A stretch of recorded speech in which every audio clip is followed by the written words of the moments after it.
rugi kalau orang Melaka ataupun orang luar dari Melaka tak datang ke Melaka pada 27, 28 dan 29 Jun 2025. Jadi, terima kasih.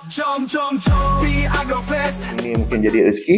Jadi saya nak menjemput kepada semua warga negara, sama ada orang Melaka ataupun orang luar dari Melaka, sama ada warga negara ataupun bukan warga negara, untuk sama-sama hadir ke Melaka Agrofest pada 27, 28 dan 29 Jun ni, hujung bulan ni.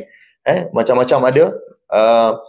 Boleh bawa keluarga. Kita ada sediakan juga aktiviti-aktiviti yang baik untuk anak-anak. Antaranya saya lupa juga saya nak sebut, kita akan bawakan juga ikan arapaima.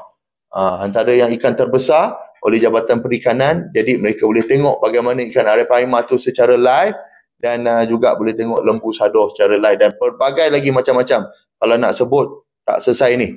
Jadi pada masa yang sama juga ada jualan. Jualan ni dari segi jualan makanan tradisional sehinggalah makanan yang moden, dan juga jualan-jualan juga hasil input pertanian. Dan juga pada saya dimaklumkan pada hari Sabtu kita akan bagi juga nanas MD2 secara percuma. Dan juga pada hari Ahad setelah peluncuran jambu batu, kita akan berikan juga jambu batu secara percuma kepada pengunjung. Jadi rugi kalau orang Melaka ataupun orang luar dari Melaka tak datang ke Melaka pada 27, 28 dan 29 Jun 2025. Jadi terima kasih. Agrofest jadi titik kebangkitan dari kampung ke dunia ini, Melaka punya peranan. Jom di Agrofest, petani peternak nelayan wira terhebat.